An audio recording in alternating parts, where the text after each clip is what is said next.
Good morning दोस्तों अगर आप गवर्नमेंट जॉब की तैयारी कर रहे हैं या करंट अफेयर और एडिटोरियल से अपडेटेड रहना चाहते हैं तो प्लीज़ हमारे चैनल सब्सक्राइब कर लीजिए। दोस्तों हम रोज़ सेलेक्टेड बेस्ट आर्टिकल्स जो कि the Hindu, Indian Express, Mint या इंडिया टुडे में आता है उसको आपके लिए एक्सप्लेन करते हैं। दोस्तों आप बस हमें 24 घंटे में 10 मिनट का टाइम दीजिए और अगर आपका एग्ज़ाम में करंट अफेयर का एक भी क्वेश्चन छूट जाता है तो आप चैनल अनसब्सक्राइब मार दीजिएगा। तो चलिए शुरू करते हैं। दोस्तों आज हम जो एडिटोरियल टॉपिक डिस्कस करने जा रहे हैं उसका टाइटल है cartographic aggressions of Indian neighbours. दोस्तों ये कोई कोइंसिडेंस नहीं है कि नेपाल, पाकिस्तान और चाइना तीनों एक ही साथ कार्टोग्राफिक एग्रेशन दिखा रहे हैं। कार्टोग्राफिक एग्रेशन मतलब आप अपने मैप के ज़रिए दूसरे कंट्रीज़ को एग्रेशन दिखा रहे हो। ईजी लैंग्वेज कहें तो आप अपनी कंट्रीज़ के मैप के ज़रिए दूसरी कंट्रीज़ के टेरिटरी को एज अपनी टेरिटरी दिखाते हो। दोस्तों चाइना वीकर इकोनॉमिक कंट्रीज़ के करप्ट लीडर को यूज़ करता है अपनी इकोनॉमी को इम्प्रूव करने में, और इन दिनों वो इन कंट्रीज़ को हम पे प्रेशर बनाने के लिए यूज़ कर रहा है। चाइना अपने इकोनॉमिक पावर से इन छोटे कंट्रीज़ को कंट्रोल करता है और अपना एक्सपेंशनिज़म इंक्रीज़ कर रहा है। ईजी लैंग्वेज कहें तो चाइना इन छोटे कंट्रीज़ को एक बहुत बड़ा अमाउंट एज ए लोन के रूप में दे देता है और इनडायरेक्टली उन सारे देशों को रूल करता है। नेपाल ओली के लीडरशिप में चाइना के काफ़ी क्लोज जा रहा है और चाइना ओली को पार में रहने में हेल्प कर रहा है। रिपोर्ट के अनुसार इन दिनों नेपाल के लीडर्स और चाइनीज़ एम्बेसडर के बीच काफ़ी मीटिंग्स हुई थी जो काफ़ी सीक्रेट थी, क्लैंडस्टीन थी।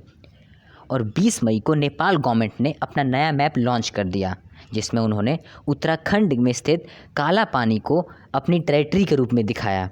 और वैसे ही 10 जून को नेपाली पार्लियामेंट ने इस मैप को अप्रूव कर दिया। नेपाल के मिनिस्टर पद्मा आर्यल की माने तो वो लोग प्लान कर रहे हैं कि इस मैप को वो यूएन में सबमिट करें। दोस्तों पाकिस्तान भी कम नहीं है। पाकिस्तान भी चाइना के इशारों पर चलते हुए एग्रेशन दिखा रहा है। पाकिस्तान हमेशा कश्मीर के इशू को इंटरनेशनलाइज करता रहता है। हाल ही में पाकिस्तान ने नेपाल की तरह अपना नया मैप लॉन्च कर दिया जिसमें उसने JNK के साथ जूनागढ़ को भी अपनी टेरिटरी का हिस्सा बताया।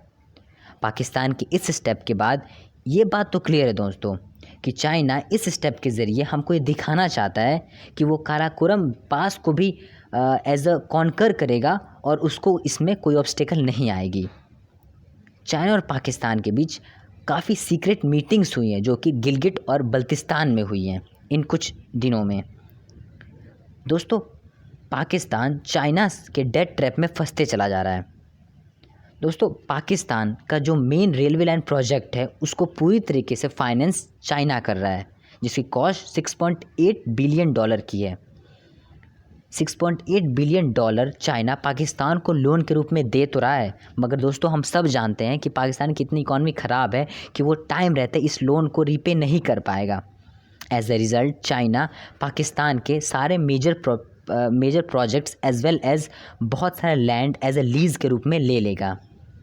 ईजी लैंग्वेज कहें दोस्तों कि तो चाइना पहले पाकिस्तान के लीडर्स को ख़रीदता था मगर वो डायरेक्टली अब पाकिस्तान को ही ख़रीद रहा है।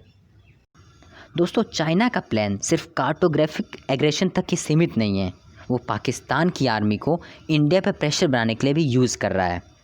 अकॉर्डिंग टू रिपोर्ट पाकिस्तान ने लद्दाख स्टैंड ऑफ के टाइम में अपने मोर देन 20,000 ट्रूप्स को LAC पे डिप्लॉय कर दिया था ताकि इंडिया पे आसानी से प्रेशर बनाया जा सके। और पाकिस्तान इंडिया पर प्रेशर बनाने के लिए काफ़ी टेररिस्ट ऑर्गेनाइजेशंस को भी फंड करते रहता है। दोस्तों इंडिया को अपनी स्ट्रेटजी उस टाइप से बनानी चाहिए ताकि हम पाकिस्तान और चाइना दोनों को काउंटर कर सकें।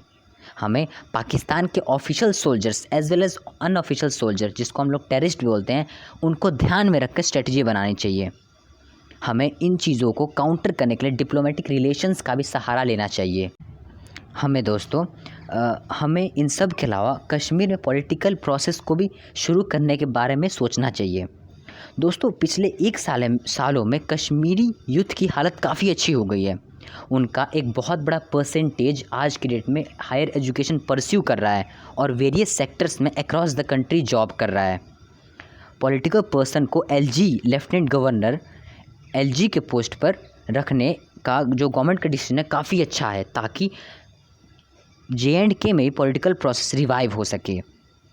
जो रिलेटिव पीसफुल एरियाज़ हैं उन पे पहले ध्यान देना चाहिए, बाद में दूसरे एरियाज़ पे ध्यान दें। हमें इसके साथ साथ जो टेररिस्ट ऑर्गेनाइजेशंस हैं और जो पाकिस्तान की अनऑफिशियल आर्मी है जिसको हम लोग टेररिस्ट बोलते हैं, उस पे भी ध्यान देना चाहिए। दोस्तों आज के लिए इतना ही, धन्यवाद।